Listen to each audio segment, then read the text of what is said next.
Welcome back to the Paul Bradbury podcast, and today we're in Chisinau in Moldova. Some people might think Moldova is a European backwater out in Eastern Europe. Other people say it's one of the most interesting places to be geopolitically. It was once part of Romania, once part of the Soviet Union, and that Romanian-Russian divide exists today. It's also on the border with Ukraine, and it also has its own self-proclaimed Republic of Transnistria, which is ethnically Russian inside the country as well. So plenty going on here, and it's also an area that has been full of disinformation and propaganda over the years. And trying to make sense of really what's going on in Moldova today, there's one very good source I found. His name is David Smith. He's an American who's been living here for 13 years. Successful businessman, also runs probably the best English language information service coming out of Moldova, called Moldova Matters, which is often quoted in the international media as a reliable source. And so David's here today. He's going to sit down with me and talk a little bit about his journey over the last 13 years and try and unravel what's going on in Moldova today. So hello, David. Hey, thanks for having me today. I'm excited to talk a bit. Okay, so you've been here 13 years, seen obviously a lot of change in that time. Can you tell us first of all how you came here and what was Moldova like when you first arrived? Yeah, sure. So I got here in June of 2012, so about 13 and a half years ago, I guess. And I came here originally as a Peace Corps volunteer. So I was a volunteer with the US Peace Corps. This is a government volunteering organization, and they send you volunteers, if you volunteer, to a country for 27 months. So 3 months training, 2 years of service. I lived in the northern city of Belts, which is at times called the Russian capital of Moldova, but it's a more Russian-speaking city. And it's the second biggest city outside of Chisinau, if you don't count Transnistria. And we've already got a lot of nuance there, but that's how it works here. And what were you doing specifically there on your mission? So what I was assigned to do was something called community and organization development. So I was placed with a small local NGO.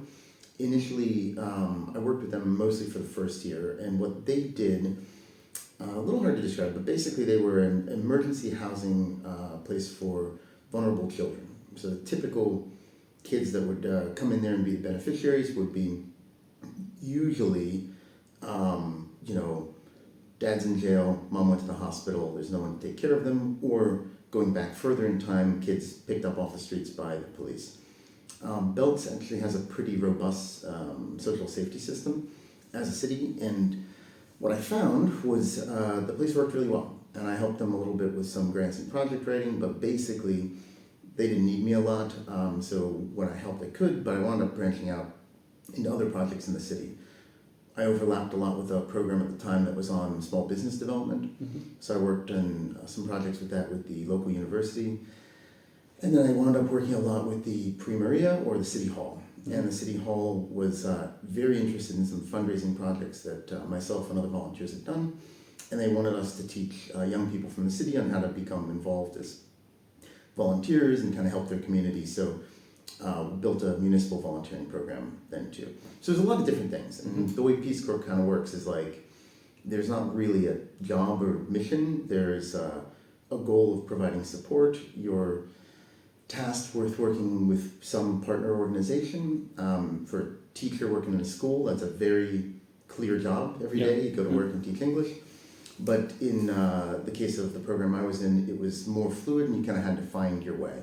So I wound up doing a little bit of direct civil society NGO work, a little bit of small business development work, and a little bit with local government. Kind of ran the gamut there.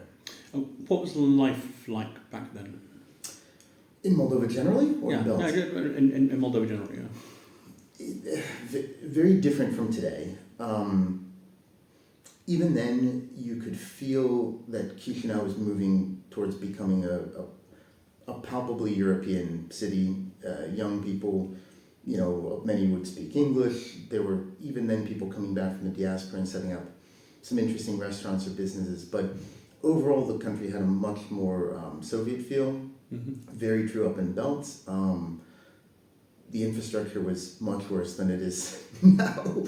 The roads were a mess. The sidewalks were a mess.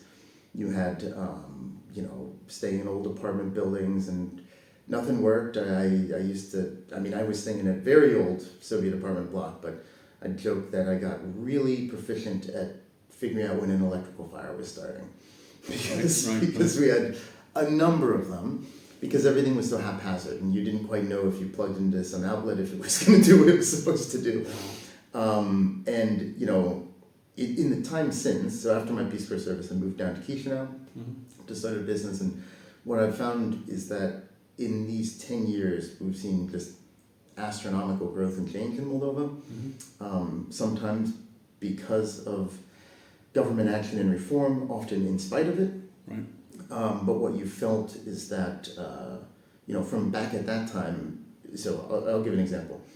Us Peace Corps volunteers, we named the restaurants and bars we like to go to often ourselves, because they didn't have names, a lot of them. Right. So one of them might have had a fishbowl, we'd call that the fishbowl bar. Or a place had a jukebox, you could play your music at a jukebox bar. Yeah.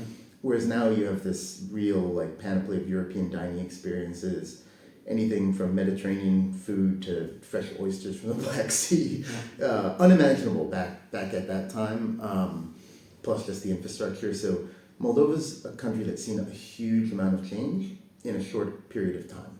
And you can feel it not only with the infrastructure and the business, but also just the culture and the kind of way people present themselves, the way they dress. It's a country that's changing a lot. Mostly for the positive? Yeah, I'd say overwhelmingly for the positive. Yeah. I think that it would be very easy to nitpick and find problems. I think many local people would tell you oh, this is changing so slowly, or this or that. But what you get is a sense of momentum and direction. Yeah. And that every year I've lived in Chisinau, for example, the city has gotten better, but palpably better. You feel like nicer new restaurants, better sidewalks, better infrastructure, just more things to do, frankly. And you get this energy. There's a certain energy, but there's still much to be done. But do you feel that's only in Chisinau, or is that trickling out elsewhere around the country? It's not only in Chisinau, but it's very centered here. Mm-hmm. Yeah, very focused here. So Moldova, even today, is, I think, by population distribution, one of the most rural countries in Europe. And so one of the big problems the country's had since independence has been people leaving the country for economic opportunity abroad. Yeah. But the other population transfers, young people come into the city for university, then stay for jobs, and so there's a slow draining of especially the small villages. Yeah. You go to the small villages, there are typically, quite a lot of old people or young kids and older people, whereas maybe their parents are in the city or even abroad for work. But development has definitely not just centered in Chisinau. Mm-hmm. Belts as well has come up, but I found, 10 years ago, I would go through some smaller town. Moldova has 32 counties called raions, and they each have a county seat, basically. And each of those was pretty basic. They might have had a pizza place, a couple shops. Now, everywhere, even smaller villages have supermarkets. I went and I was driving through a place recently, and it was a eco-green vegetarian coffee shop in this tiny town. I'm like, that's unthinkable, 10 years ago. Sure. And these businesses, they're driven by people taking inspiration kind of from where they've traveled in Europe. Yeah. But then also there are people from the diaspora moving back and bringing what they've learned. So that's not only how to run a business, but also just interesting innovations that are new to this town, but quite, run-of-the-mill elsewhere, bring a lot of kind of new creature comforts. Okay. So some of the I'll readily admit I was here in 91 just for a night through a vodka bottle. I don't remember much of it. But my sort of stereotypes, I guess, of Moldova before I came were emigration, corruption, mafia, Russian election interference, sex trafficking, all this, and the poorest country in Europe. Those were sort of the headline things. I found it to be quite the opposite since I've come here. This is like one of the safest countries I've ever been to. But Yeah. tell us how it was and how that has changed, because it's a lot. It used to be a lot worse in terms of some of those problems than it is today. And can you just give a little overview of how that's changed? Yeah. Well, okay. So like most of the kind of the former Soviet Empire, the 90s were a really tough time here. Very tough in this whole region.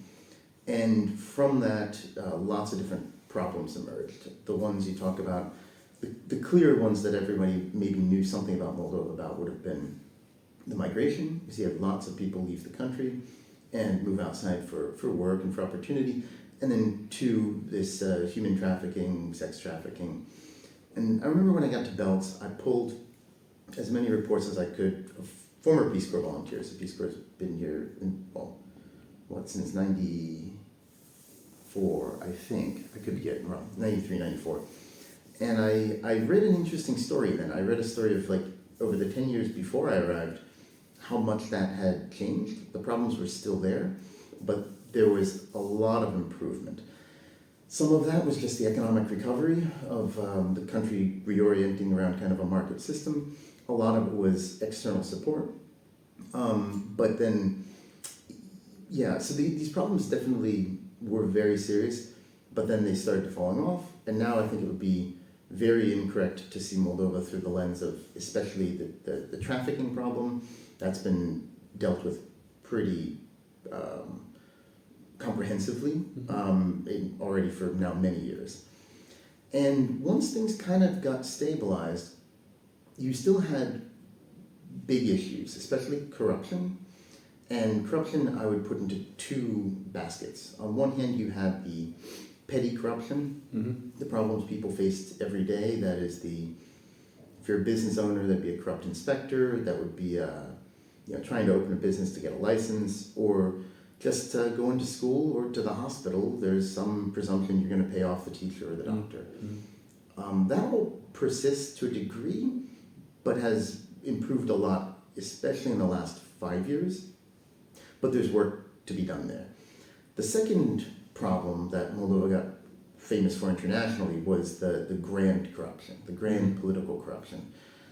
So this really peaked in 2014 with the theft of $1 billion from 3 Moldovan banks.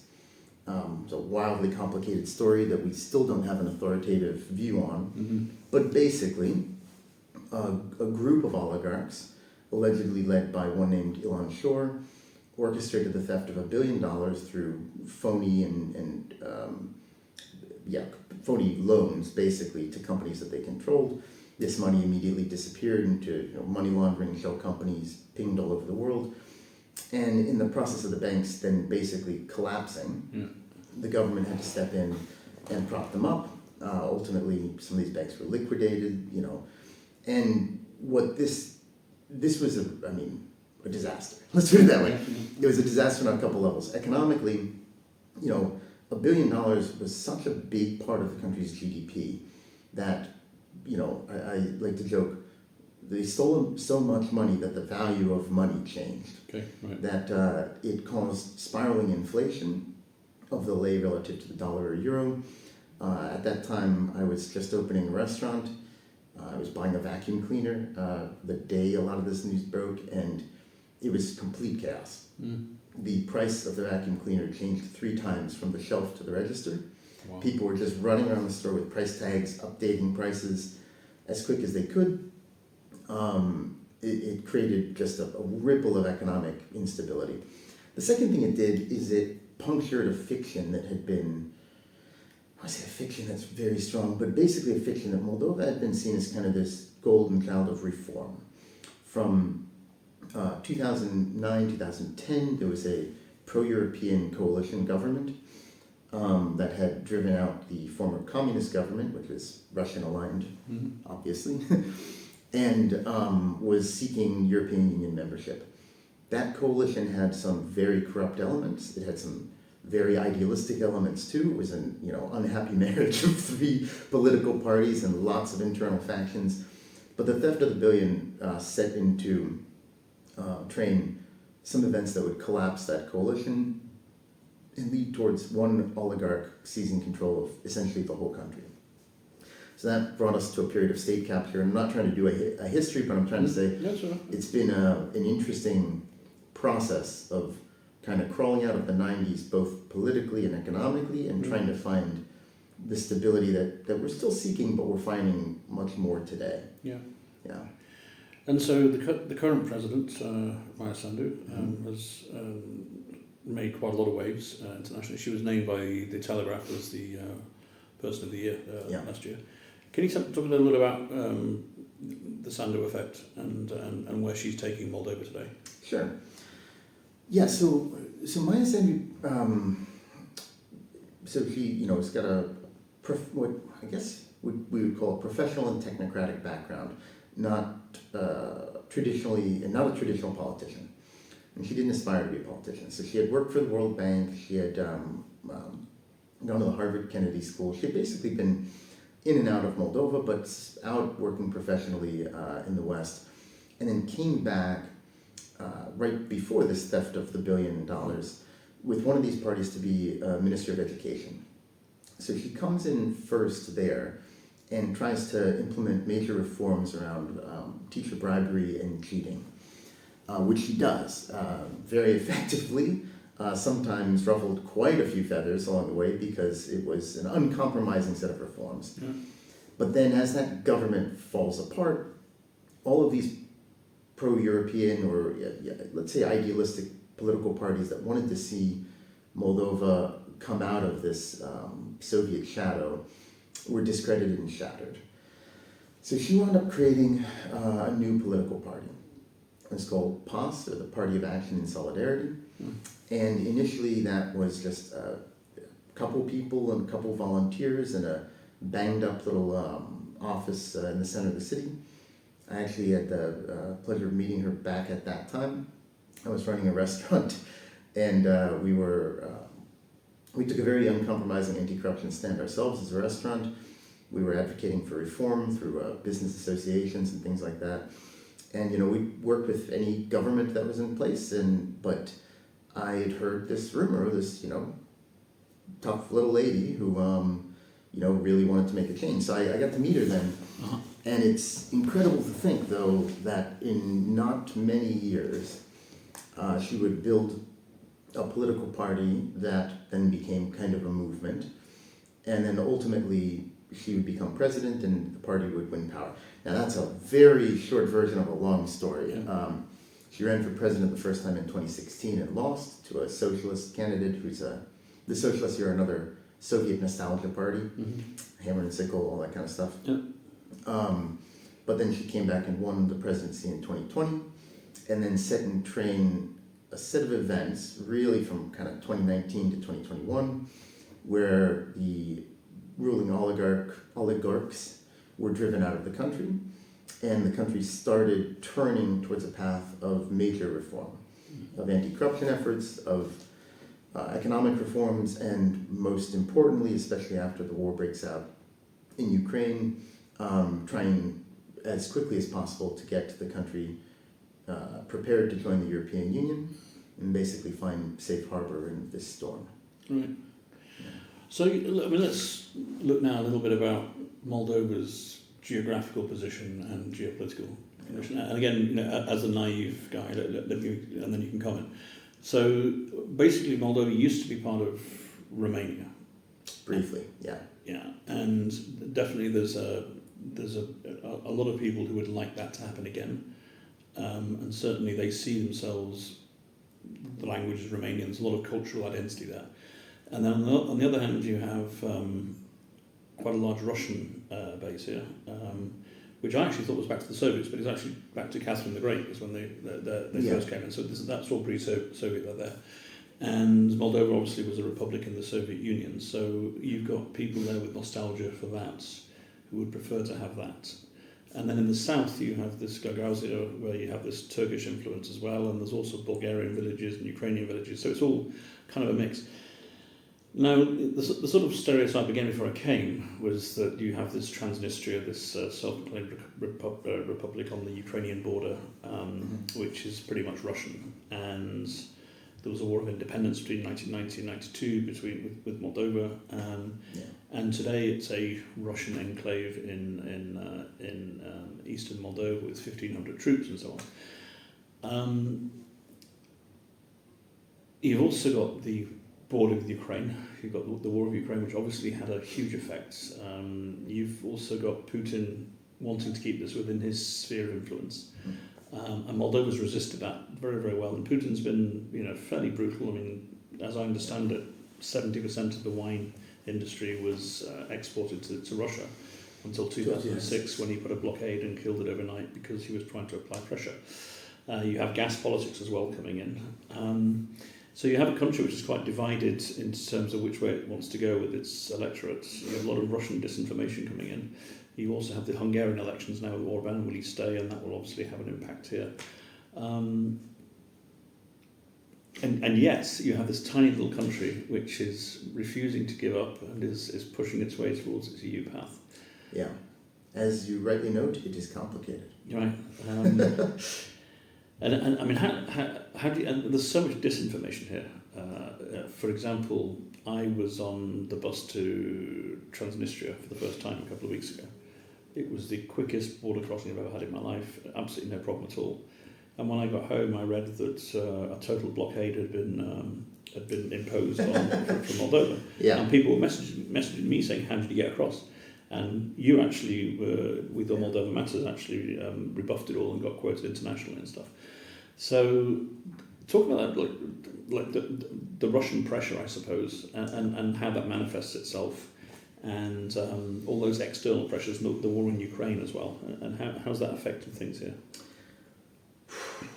Big question, I'm sorry. Big question, yeah, big question. Wow. Yeah, so, okay, so very, very briefly, Moldova was incorporated into the Russian Empire in 1812.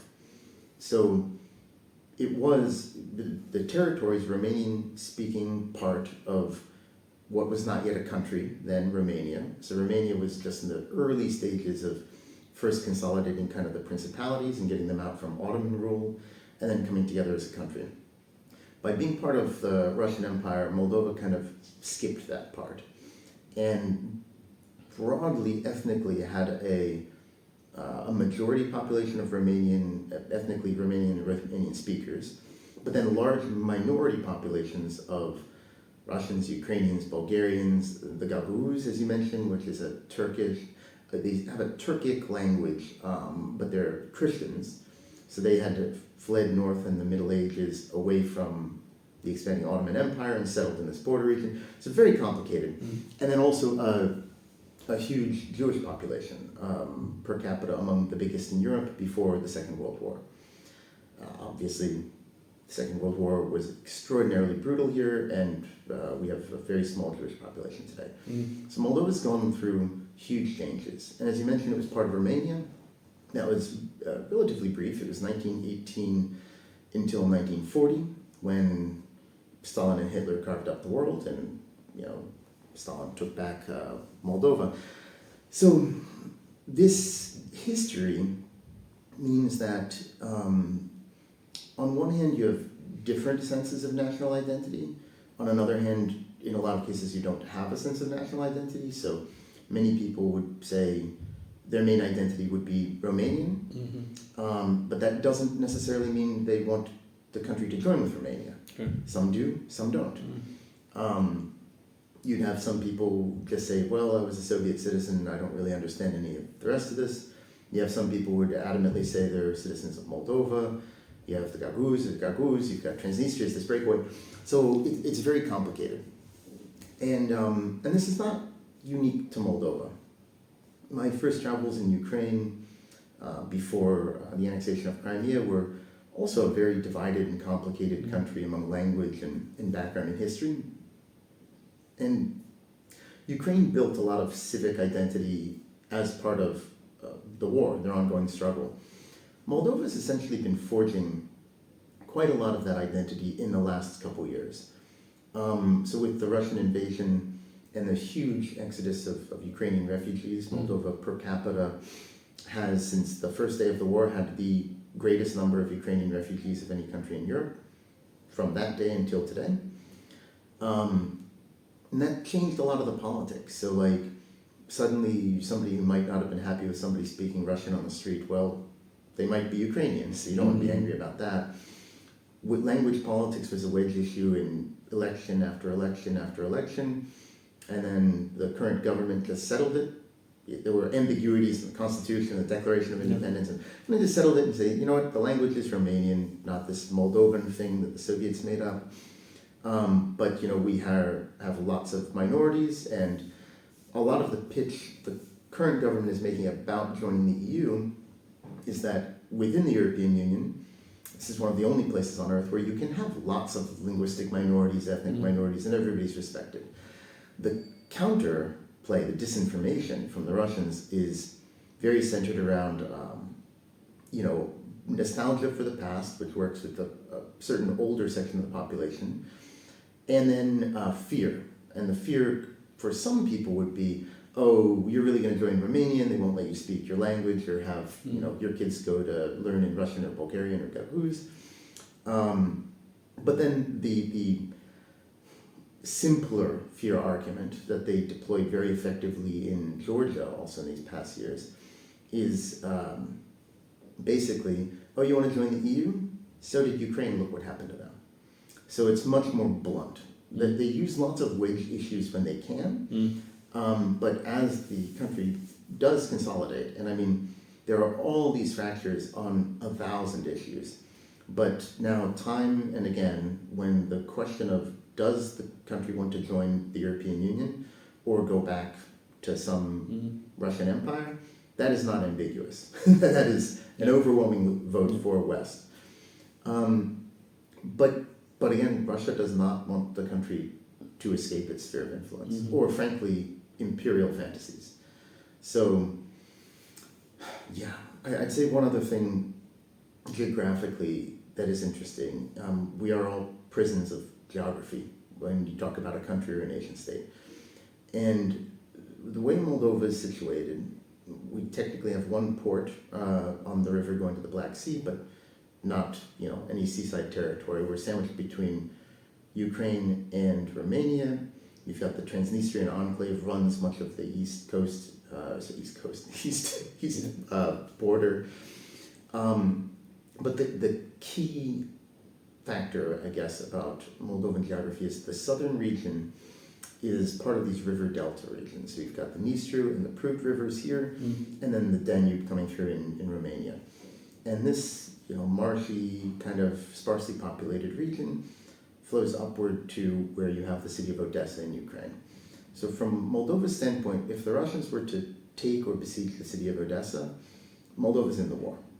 And the Russians have been incredibly clear that they want to roll into Moldova, but we can talk all day about what they want to do, whether they intend that, whether they mean their words. The geography means that they're going to have to come into Moldova because the only road that takes Odessa to the southern Ukrainian region of Bujak goes through Moldova. Once you're there, you're touching Transnistria, which is sovereign Moldovan territory, recognized as such by the Russians as well. Yeah. So the Russians haven't recognized Transnistria. No, they have not. No countries recognize Transnistria. Yeah. So once, you know, if Russia were to defeat Ukraine, which I do not believe will happen, but if it did happen and they come up to this border, they keep rolling. And this is the most salient thing, I think, as I explain, or I try to explain this to friends in the US or in Western Europe, that like anybody who looks at the tyrant and that tyrant says, I just want this much and no more, we've seen that lesson of history before. And it's not where things are going to go. So Moldova's got a complicated internal political situation and a very complicated external security situation. And the Russians are doing and have been doing whatever they can to destabilize that. But against that, the government, civil society, people on the streets have rallied in enormous and consequential ways in the last couple of years to keep the country on a westward path. And not only has that succeeded in elections, has that succeeded in disrupting plots, both electoral and terrorists, essentially. They've tried to get Wagner mercenaries in here with guns and bombs. But it's also created a societal consolidation, a greater civic identity than had ever existed before, and an idea of what a Moldova that is truly free of Russian influence could look like. Because those strings on the marionette, I guess, have been getting cut. So first was the wine embargo. Moldova is no longer reliant on the wine market. Then was energy. Those energy links have been severed. And Moldova is now connected to European energy grids. There's more work to do there, but we're not buying gas from Russia. So again, wildly complicated, but 2 steps forward, 1 step back, heading west. Yeah. And what was it like here in February 2022 when the war broke out? There must have been panic. It was not great. So from my perspective, I had become convinced in November that the war would break out. I was more or less having that conversation with anybody who would listen. Right. The prevailing attitude in Moldova was that this was not going to happen. If you recall, the Ukrainians also had that perspective. Now, they made preparations, but that was their consensus. And now we understand a bit more why the Russians did a terrible job of fighting this thing. So various intelligence organizations looking at it, military intelligence would say, this is crazy, you won't invade with this. So whatever the U.S. had that allowed President Biden to blow the trumpet on it was something different. But in general, people here didn't think it was going to happen. And I remember the night before, on the 23rd, I was meeting with a British academic. I think he's working on his doctoral thesis in the region, and we're having drinks and talking about Moldova. And then right before I left, he said, "Oh, by the way, what do you think is going to happen? A war?" And I said, "Yep." And he said, "No, okay, sit back down. We got to argue for a couple more hours." And then the next morning, we wake up and the war started. And for me, I woke up and checked the news, but many people in Moldova woke up to the sound of bombs. So especially in the south, close enough to the border, attacks on Odessa could be heard. In Moldova, you could, we're not very far away. So this was very tense time. I felt a little bit mentally prepared for it. So I had a plan.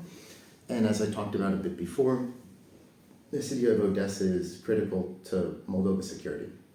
So everybody in the world, all friends, family, whatever people are calling, is like, what do we do? A lot of, there are lines at gas stations, a lot of people loading up their cars and heading out. Entire companies putting their people on buses and moving west. I told everyone, it's like, hey, if they're not at Odessa, we're fine. So we've got, that doesn't mean we have a lot of time, based on what the U.S. government was saying that we had a week, but it's like, it's not a question of hours. And then right away, we had this massive refugee crisis. So I don't know, I could talk about that for a couple of minutes. Yeah. So the war started on Thursday. Friday, the Ministry of Internal Affairs here called in lots of civil society organizations, church groups, pretty much anybody who could do anything, and they held a meeting at the ministry building. I got a call because I was at the time the president of a small business association here, and so I went in there and we sat in this, kind of theater setting that they have, and they had these giant screens up on the walls, and they showed the border crossings, and the border crossings at that time were 10, 15, 20 kilometers deep on cars. Had people abandoning their cars and just walking on foot. Absolute chaos. And I remember the minister saying, or state secretary or somebody, from the government said basically, the UN basically told us that if this thing happens, we should be prepared for 10,000 refugees. It's like we're getting 10,000 refugees now every 8 hours. And what this person, they just looked at the crowd and said, what do we do? And this was, I think we all expected there to be like, we need this, but it was actually very interesting. It was right away the government took a position of, this is a whole of society problem. They have their resources that they can put in, but they needed to know what everybody else had. So the first guy to jump up was from a church group. He said, I've got 5 minibuses, or maxi taxis. It's like we've been running them around the clock to the border, just picking people up and getting them in homes, churches, whatever. But it's like, but I need fuel. We don't have finances. So then somebody else does that. And you wind up with this position of self-organization. So within 24 hours, this group was called Moldova for Peace. And it was a largely volunteer-run coordinating organization within the Ministry of Internal Affairs originally, then moved to the government the next week. And it was wild. I've seen nothing like it in my life. People I knew from the oligarch days, beating drums in protests, to civic activists are suddenly like giving orders to police officers who are then being like, we need more resources at this border crossing. They're reporting, we don't have enough toilets in this area. We need this, we need that. And it became this absolutely insane 3 to 4 months. My restaurant got converted into a refugee relief donation center. Lots of churches, the expo center, the city converted. It was a crazy time, and Moldova got dubbed there somewhere. I don't know who said it actually. I don't know if anybody knows, but a small country with a big heart. That's where it comes from. Okay. That's where it comes from. Right. And within a minute, it was like, well, that's the national brand. Because you realize it's something that actually describes the country very well, even outside of the war. But within this context, people really rose to the occasion. And to this day, there are no big tent cities. No refugee camps, it was all. Yeah, these are people staying in people's homes. We had a family staying with my wife and I from the first day. We wound up only having one family as a guest, small apartment, and I was at the relief center all day. But I have friends who had families with them for months and months, and not the same people usually. People would stay 2-3 days and head west to Germany, to somewhere, wherever they had friends or family. But it was a huge mobilizing effort. Yeah. What effect has it had on the economy? The war? Yeah. Disastrous. Again, this small country that's and it's external factors everywhere.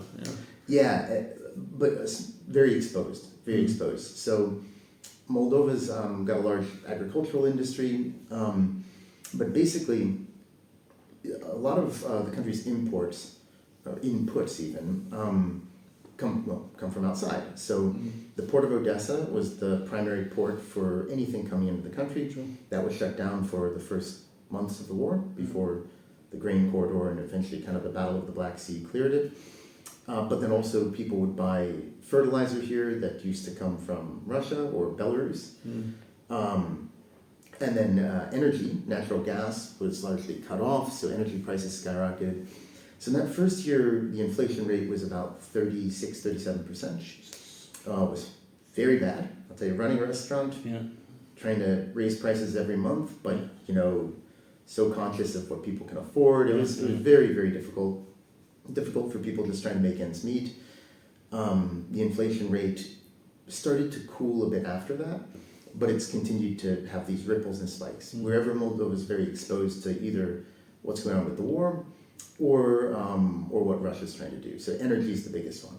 So compared to pre-war, Moldovans are paying just a lot more in their energy bills now. That's not going to reverse. We're now, that was subsidized energy that Russia used as a political leverage, and they got all that was worth out of it. Now it's done. So it was very difficult. At the same time, the short-term effects wore off. So the ports reopened, supply chains reoriented. There's ports in Romania. The National Railway had 1 year where they did really well. First year they're not going bankrupt for ever, because they are moving a lot of this freight. Now it's bad again for them, but things shifted in the short-term crunch. Entire companies removed their employees, especially tech companies, took everybody out of the country for a month or two till they realized it's safe to go back. Life returned to normal by the end of 2022 in most ways, but systemically the problems have continued. investor confidence is huge. Are you going to invest in a new factory in Moldova? Some have, but mostly no. There have been factories that closed. So Moldova's had traditionally some automotive supplies, whether it's textiles, seats for cars, or wiring, that kind of stuff. Some of those have closed, with the explicit idea that they are moving their supply chain within NATO countries. So there is an investor worry, as long as the war is going on, as long as Moldova doesn't have a clear security infrastructure, it's definitely hurt the economy. So the economy's since then mostly grown not at all year by year, or little small growth. They're projecting more growth this year, but we'll see what kind of tricks the Russians have, because it's been something new every year. And what's the level of support of the Russian community here for Putin? Complicated. Wouldn't you expect me to say that? It's complicated. It's your favourite word? Yeah. I think that from my experience and from the polling I've seen, there are very few people who support the war. Where things get very confusing, especially in the Russian-speaking community, is why do they think the war happened? And the Russian propaganda has done a lot of work there. So you'll find maybe not majorities, but pluralities of people who will say, again, this is the Russian-speaking community, who will say, well, Ukraine, like NATO started this war, they were encroaching on Russia, Russia's acting defensively, something like that. So all those talking points, they have a constituency. That does not mean that constituency necessarily wants Russia to win the war. Okay. Some do, but some don't. It's divided. And many of them just like, why did this have to happen in the first place? The other kind of piece of that, though, is within that community, I said it's like a plurality saying this. The other really big block is like, I don't know.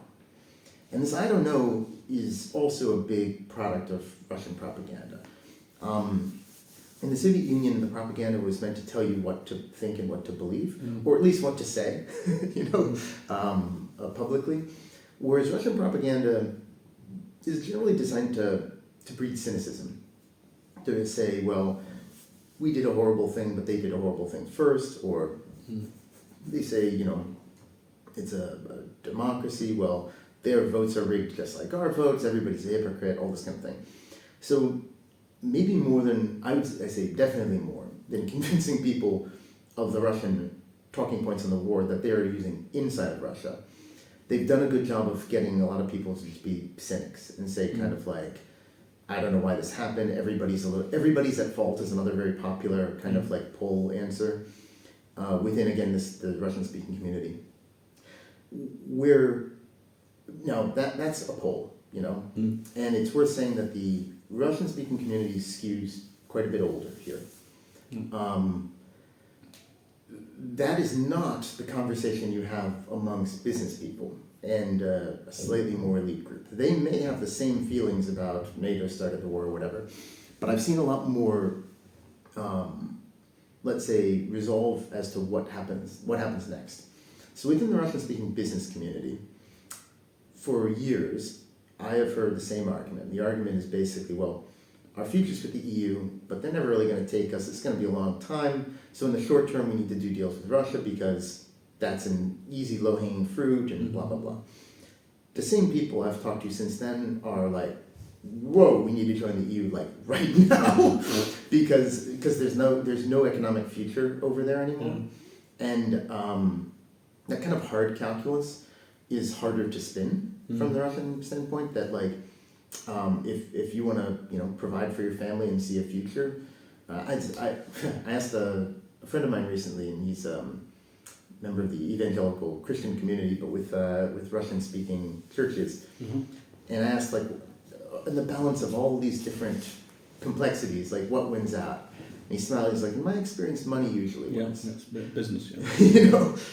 And that I think is part of the case. There's been a clarifying moment that Russia can project force, they can cow people with fear, and they can absolutely ruin a future, but they're not offering one either. So Moldova is sheltered by Ukraine. You can see the way this logic works if you are a prisoner of a different geography in Georgia. Yeah. That more pessimistic, pragmatic thing has won out for a lot of people, not for everybody. Yeah. But yeah, this is again complicated dynamics. Anybody who wants to tell you, Moldova is a very small country, but if anybody wants to tell you one clean, simple story, I'd say stay away from it. Which is why I wanted to have you on the podcast, because you explained it very, very well, and you obviously got the local knowledge as well. Let's go to Transnistria, because that's an area that's fascinated me for 10 years, and I thought I understood the basics of it before I got here. And pretty much everything I thought I knew has been turned on its head by actually visiting, And so, and really what comes out of there is very different to what gets portrayed in the media and so on.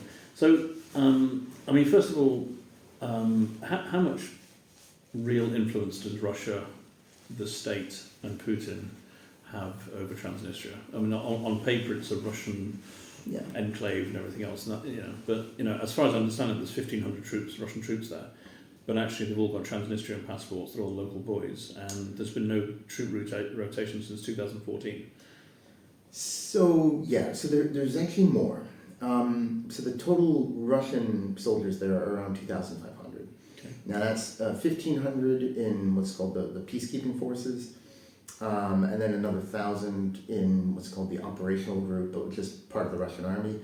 In practice, a lot of these guys do have Transnistrian passports and are kind of local. And people shift between these two groups and the Transnistrian army, which is separate and is about, I think, 5,000 to 7,000 people. So taking them as one unit, because they are effectively one unit, it's actually quite decently sized. They don't have heavy weapons, tanks, much artillery, but they've got quite a lot of small. They've got enough to make a mess. They can't fight Ukraine, but they have a deterrent force and a decent size. Russia has not been able to rotate troops or officers. They typically rotate officers much since 2014. A couple clandestine people slipping in and out maybe. As I understand, the FSB probably has a couple hundred people there as well that works with / controls the Transnistrian security services. So if you look at the region, there's basically two power structures there. The important one is Russia.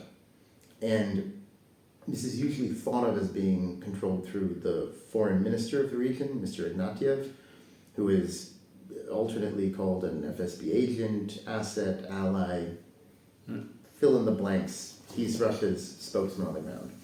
And then the president of the region, Mr. Krasnostelsky, is a representative of the Sheriff Corporation. So this is a company that owns most of the heavy industry, all the supermarkets, all the gas stations. It's got a little cartoon Wild West sheriff badge as its thing, apparently. Different rumors. Some say that Mr. Guzman, who owns that thing, was really into Wild West movies. Others say that he was a KGB agent back in the day, and his call sign was sheriff. Okay. We don't know. We also don't really know where he is. Rumors put him alternately as living in Germany or in Russia, but rarely in this little region that he just sucks dry. So Transnistria is not the place you want to take your family on the weekend and go play mini golf or something. Like, there's none of that. It is a quiet, clean, safe, little Soviet enclave filled with Lenin statues and not much else. So anyway, but to the main question, how much control do they have? They have all the control they need. Could that change in the future? Maybe. They're certainly driving a wedge between the economic elites there right now and the security group, because Russia's basically starving the region of energy resources, or making them pay for something they used to get for free, which is very damaging to their industry. But the way we should think about Transnistria is that it is wholly controlled by the Russian government. That's the correct baseline to start from. I don't think that's how the person on the street feels, but that is basically functionally how they work. So. And so one of the impressions I got coming here is that you have this divide of Moldovan on one side and the Russian on the other side. But actually there's not that much conflict or even dislike or even hatred or anything. It's people just want to be left alone in their culture to speak their language. And I think one of the things I really liked about Transnistria when I went was it was a very chill place, very relaxed. You would not think there was a war going on next door, or that this was this, Russian statelet within, and with all these stories of like going through the DMZ and the borders and stuff.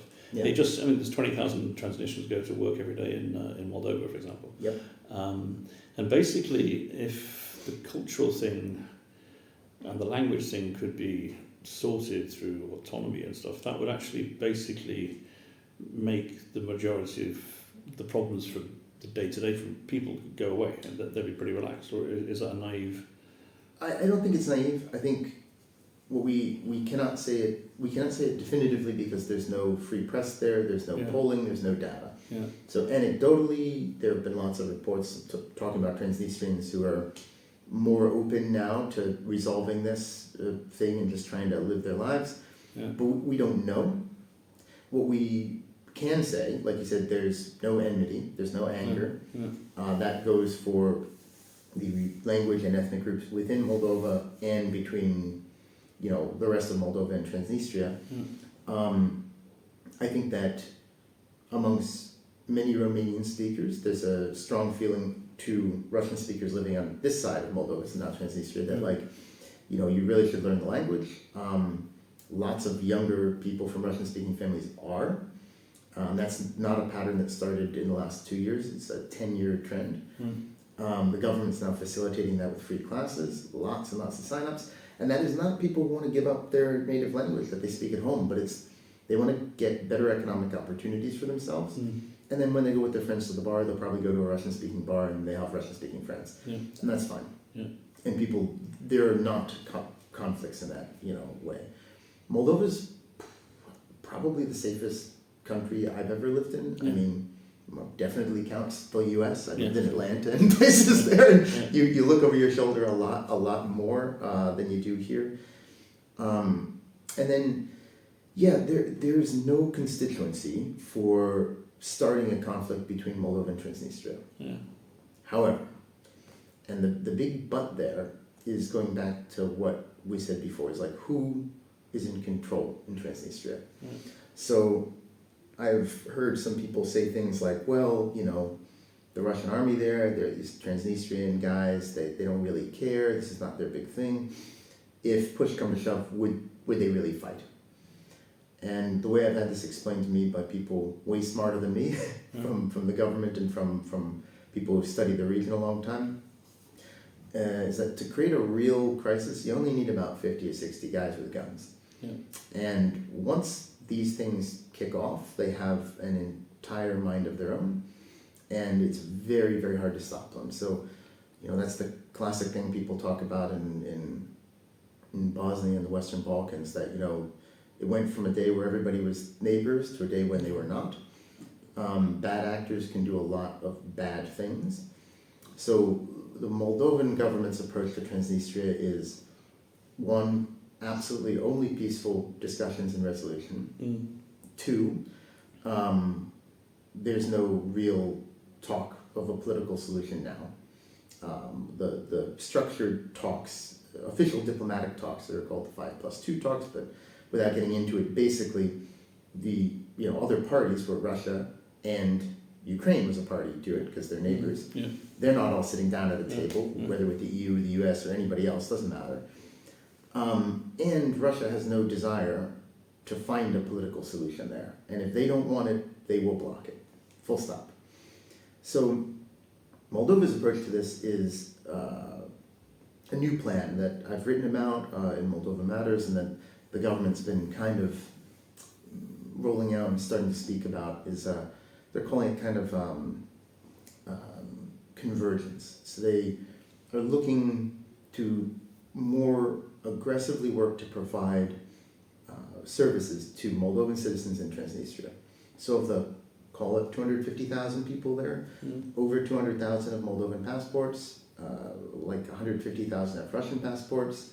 They all have Transnistrian passports, which are like little paper and like stamps and stickers. I mean, it's really, it's something out of the 1800s or something. And they can also get Bulgarian and Romanian as well. Some of them do, some of them do. Yeah. But lots of them are Moldovan citizens. Like you said, about 20,000 come over every day for work. Many thousands in the last year have come across for medical care. That is an increasing trend. If you went back 8 years, there were a lot of different quality of life issues where you'd say it would be better in Transnistria than it is here, as long as you're not talking about freedom from arbitrary detention and life imprisonment for tweeting something. But economically, infrastructure, that's all flipped. That is dramatically flipped, and the Moldovan government is trying to make sure that those citizens feel that somebody here cares about them and is taking care of them.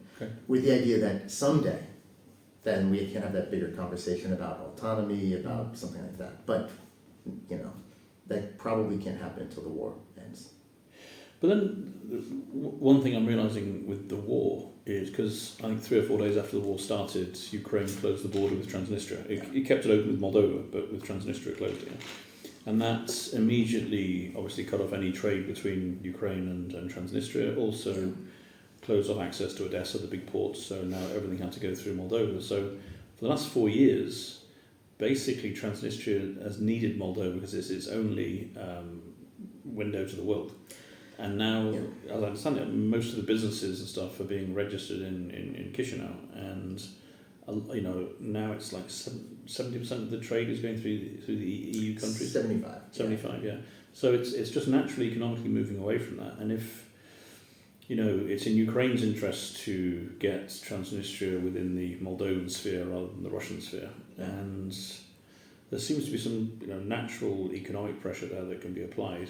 And if there's no rush, and if there's this understanding that autonomy of language and culture and even a special region can survive there, then that seems that would be the stepping stone for Moldova to get into the EU, which obviously is their stated goal.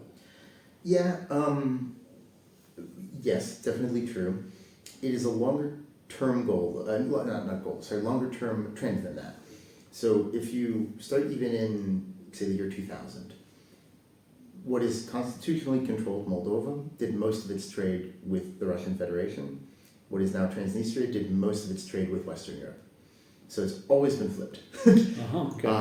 Because Moldova has mostly agricultural outputs and inputs, fertilizers and stuff, whereas Transnistria had heavy industry and things like that. So that has only gotten more pronounced over time. The closing of the border with Ukraine definitely put a pinch on, but also a lot of that was smuggling. A lot of that was not just direct trade, it was smuggling. That was a big financial interest between Transnistria's oligarchs and Ukrainian oligarchs, was managing that flow of smuggled goods, which then came into Moldova at times and other places. So what's been the big change geopolitically for Transnistria is not only are they much more isolated and they get less support from Russia and all that, but also now Ukraine is quite solidly siding with Chisinau on how we manage this problem. Whereas in the past there were always certain moneyed interests that wanted to maintain smuggling flows and things like that. So yes, it's definitely putting pressure. It's part of a long-term trend. Moldova requires, because Moldova has access to trade with the EU through the DCFTA trade agreement, so the Transnistrian companies need to register in Moldova to make sales. Moldova can restrict licenses, it can do a lot of things, and as of about 2 years ago, they have begun ramping up tax rates on these companies to start equalizing them, much to the anger of the Transnistrian side, but they don't have a lot of leverage for it. So yeah, there is absolutely economic leverage. What is important to realize, though, is this is something I think that can be used, I agree with the analysis, but from the government's perspective, and again, I wrote a big piece on this recently, the way they view it is this is something that's going to lead us towards convergence over time, but that if it was used as a radical, like, let's try to kick over the economic foundation of the state and make them come and beg, it won't work. And that is another piece of the analysis that I think is important. Traditionally, Russia has used Transnistria for political leverage, for economic leverage, and for the threat of force. So the political has always been, well, we'd love to solve this problem. Let's come to the table and all have a big talk. And Russia gets to be the big man, and we never solve anything. But also, you want to join the EU? Well, let's solve this thing first, which of course is unsolvable if they don't want Moldova in the EU. Economic coercion, that's through energy policy and all this kind of stuff. And then the hard stuff is the guys with guns. The EU has said a lot of good things about being willing to take Moldova without Transnistria. Basically say, we can't let Russia have a veto on the country's EU accession. So the political is largely off the table. Certainly internally it is too in Moldova. The economic is now gone with the energy resources changed. So hard power is what they got left. Russia's goal is to prevent Moldova from joining the EU and escaping its sphere of influence. Full stop. That makes Transnistria even more valuable to them now than it had been a year ago. Their factions lost the elections. Moldova's voted for a future in the EU. So what I guess I'm trying to get to is, let's say Moldova kicks over the economic underpinnings of Transnistria, causes a humanitarian crisis. Nobody can afford to buy food or heat their homes. Everybody flees to Ukraine, Moldova, Germany, whatever. And all they've got left is some 10, 20,000 people plus the Russian army. Russia's fine with that. Yeah. Like, the people are a liability and they're expensive. Yeah. So any plan that tries to hold the Transnistrian people hostage against the Russians forgets how often the Russians like to shoot the hostage. But also, these are Moldovan citizens. Like, the country feels obliged to take care of them. So I guess a long way of saying there is leverage, but it shouldn't be overstated. There's a way to look for a solution down the road that wasn't really in the cards 5-10 years ago, but it doesn't mean that Moldova has all the cards. That's not the case. Well, complicated. And how do you think the election in Hungary will affect things in this region? Oh God, I have not been following it. I see the hopeful stirrings that Orban will be ousted. I don't know enough about the people that could potentially oust him. I mean, I think that, I guess at a big picture, I think two things. One, if Hungary stops blocking the way forward for Ukraine, because Hungary's happy with Moldova joining the EU. If they stop blocking the way forward for Ukraine, there may be other vetoes hiding behind them within the EU, But if there aren't, then that would allow the EU to start really moving forward on this issue. At the same time, there's a lot of signs from Western capitals that they're looking more aggressively at bypassing Hungary regardless. And I think that at a big picture level, that's probably the more important conversation. First of all, hope's not a strategy. Orban's rigged a lot of elections, so, But second of all, I think the EU would be much happier to have Moldova, for example, a very small country, with all the complexity we just talked about, if they feel assured that Moldova is not going to elect a pro-Russian guy who just vetoes everything. So working on that qualified majority voting, working on something a little more rational, such that France, Germany, Poland, Spain can't be held hostage by Moldova, much less Hungary, is part of what I think the bloc needs to do in order to do this expansion. And it looks like those hard conversations are happening, but that's not my area of expertise. Let me ask you about tourism, because we met once before, and you said there were two types of tourists that come to Moldova. Can you tell us, remind us what those are? Yeah, so this is from my experience running a restaurant, which I did for 9 years. I'd say that of all the tourists I met, 99.9 something percent of them fell into one of two buckets. One of them were people who Googled off the beaten path adventure, and Moldova came up on a list somewhere. And the second group were country counters. So I've been to 28 countries in Europe, this is 29. I've been to 89 countries in the world, this is 90. And typically both groups had a similar kind of profile. They come to Chisinau, they feel they check the box, they maybe go to a winery, and then they maybe go to Transnistria, or they move on to Odessa or to Romania. So it's kind of a transit for a fairly small number of tourists. Okay. But the country sees, there are no good estimates, but like 500,000 tourists a year. I mean, it's absolutely tiny. Yeah. What is Moldovan tourism? What is it or what should it be? What is it and what should it be? Yeah. So what it was before COVID and what it is now are different. And I'll mention that. Before COVID, what it mostly was a series of misconceptions. Moldovan wineries were positioning themselves in such a way that if you wanted a French chateau but a little cheaper, you might come here with none of the rest of the French infrastructure or anything else. That did not work, unsurprisingly.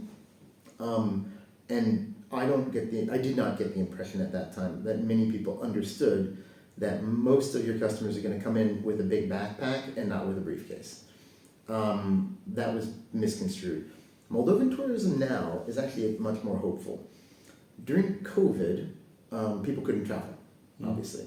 So the people who would go on a trip to the seaside in the summer or whatever largely stayed inside the country.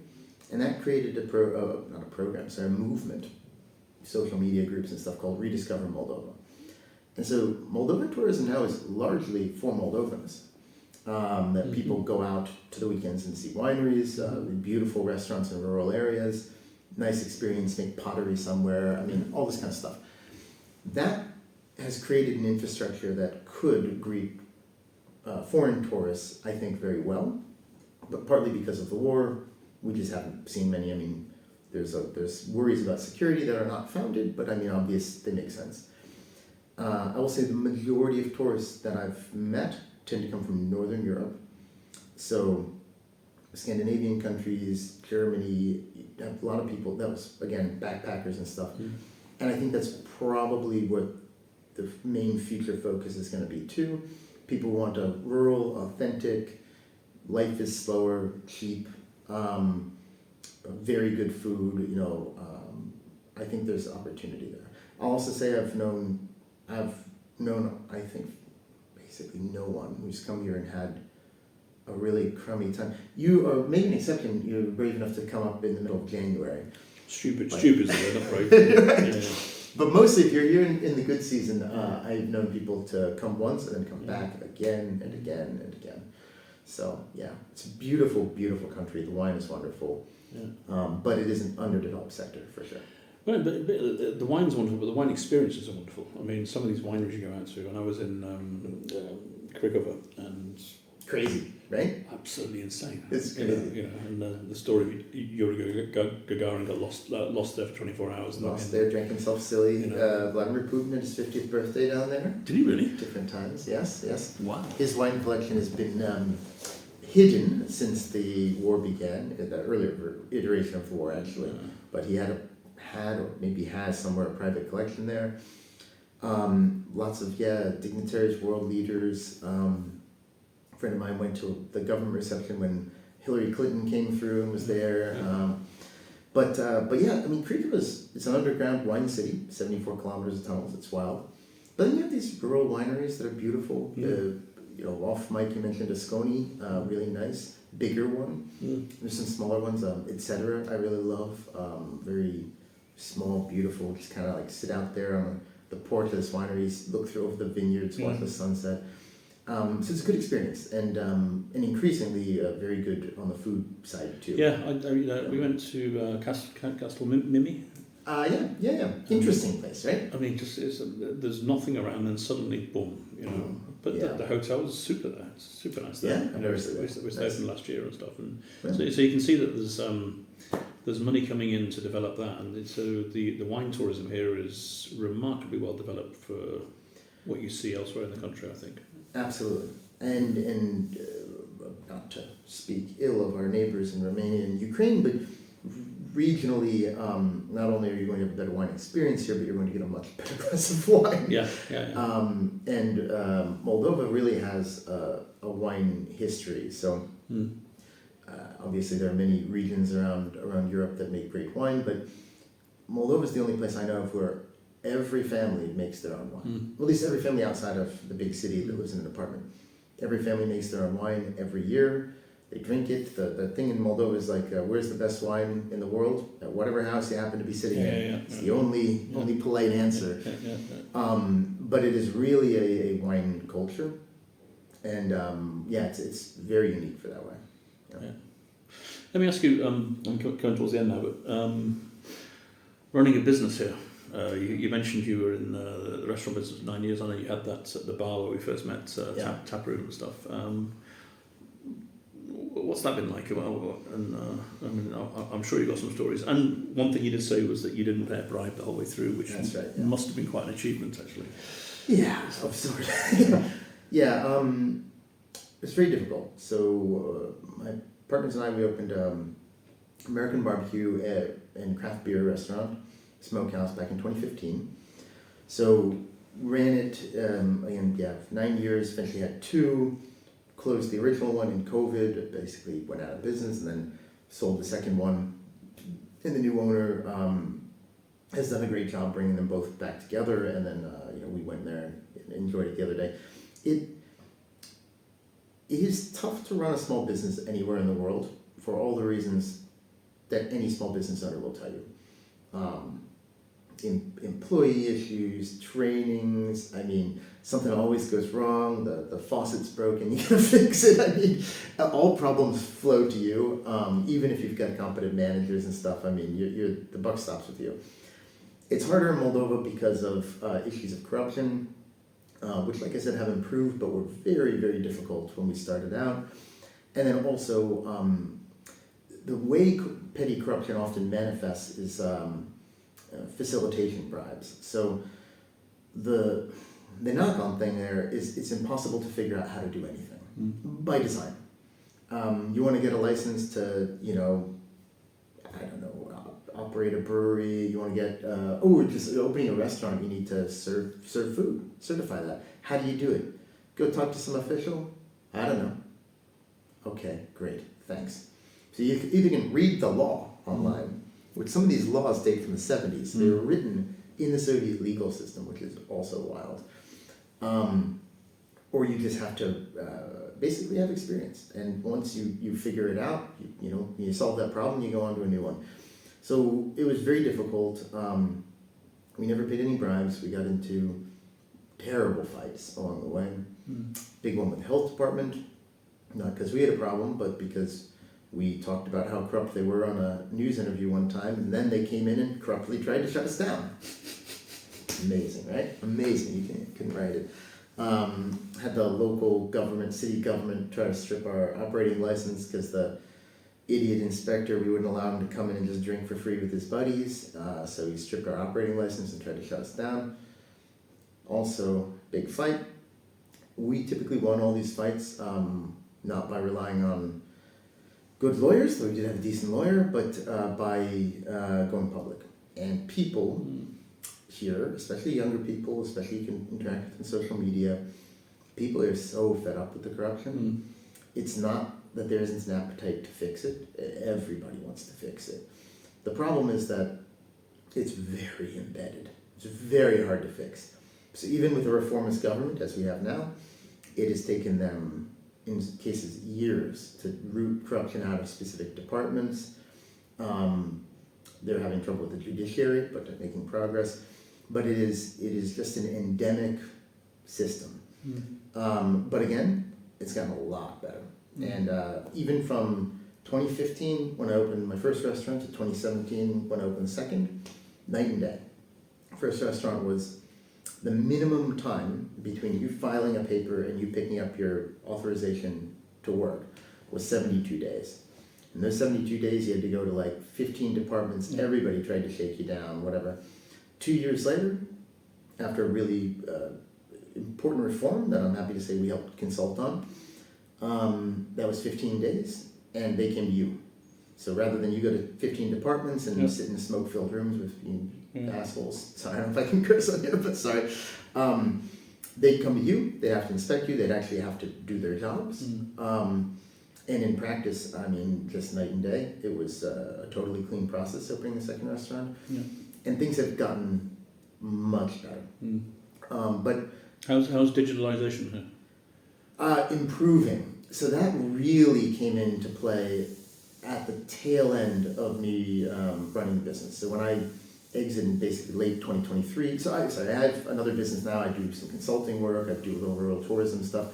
But when I was running, the business, and I had 40 employees at different times across different enterprises, we were really running a pen and paper system. And the digitization that has come in has been very transformative. So now, digital document signing, digital reception and transfer of invoicing, just for if you're trying to open things, get licenses, so much of that is now digitized. I think the stats are it's around 40-45%, but it's going up.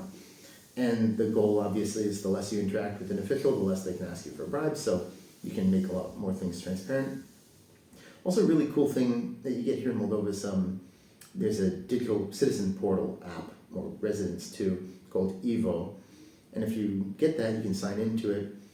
You can get all your information there. So your health insurance coverage, information about your cars, you got a fine from the police, speeding, it pops up there and it tells you how to pay. You can pay it in one click. It's Moldova's setting a goal of being like Estonia. It's taken, it's going to take some time, but that's one area where a lot of progress has been done. Yeah, great. Yeah, ID cards, I can sign documents beeping my ID card now. It's pretty cool. Cool.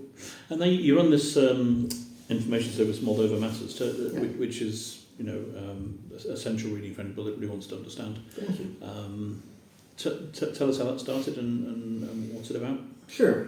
So I don't know if I mentioned this too much, but in the process of running the restaurant, I founded a small business association as well about 10 years ago. And so in addition to just doing business, I was also very involved with questions of reform, on what's going on with the government, again, talking about these anti-corruption efforts.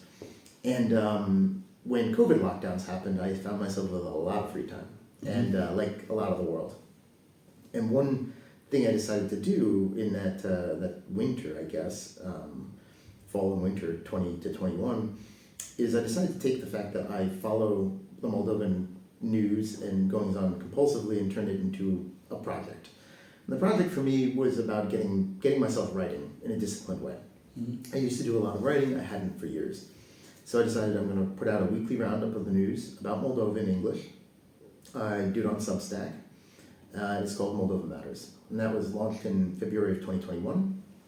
So we're coming up right now on the anniversary. Okay.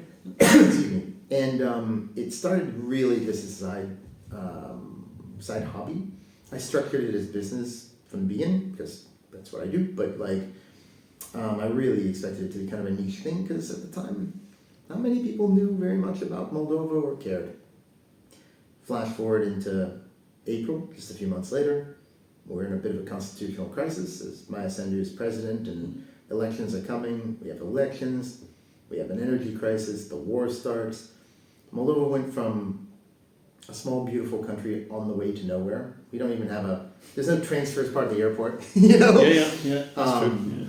Yeah. To basically smack in the middle of the defining geopolitical conflict of Europe right now anyway. Yeah. And Moldova became not only very central to understanding what's going on in Ukraine and Russia's further ambitions, but also, as we've talked today, it's a complicated little country and people suddenly tuned in. So that has taken over and become pretty much my whole job. I, again, do some consulting, I have some other work, but this is what I focus on. And I'm trying to help people from outside Moldova understand the country and just follow the news. So if you follow Moldova Matters, my goal is that you're going to get a comprehensive idea of what's going on. Where the real value comes in is analysis and contextualization. Yeah.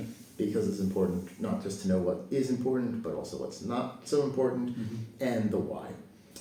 So last summer, almost 2 years back now, I did a podcast series on history that is all still relevant, how we got here in different areas. I write on that a bit too. But anyway, yeah, MoldovaMatters.md. Thanks for letting me plug it. Yeah, we'll put a link at the end of the interview. Appreciate it. So, in conclusion, then, you're 13 years here, pretty happy, married, doing well, hopeful about the future of Moldova? I am very hopeful. Yeah. I think part of the thing that kept me here all along was the hopefulness. I had lived in Kazakhstan before. I've lived, kind of traveled around a bunch. What I think, what's so interesting about Moldova is, with all this complexity and whatever, it is such a small country. And I've said for a long time, it's like a country standing on the edge of a knife. A light breeze can push it over into a much more prosperous future or a much darker one. Yeah. And so it's, for me, really interesting, kind of satisfying to live through these crazy times and to get to know people who, whether it's with a small NGO or running an interesting business, are like literally doing things that can kind of shape the future of a country, and to have a front row seat to what is a story that I hope will be told very hopefully in the future. I hope will be told hopefully. You can see how much hope is bolstering myself here. A lot of hope in there. Yeah. A lot of hope in there. I'm realistic about the challenges, but it's my home, and I think once a place is your home, you want to try to make it better and see a better future for it. So yeah. Excellent. Yeah. Well, congratulations on what you've achieved, and thanks very much for sharing your insight into what is really quite a fascinating little country. Thank you. Thanks a lot.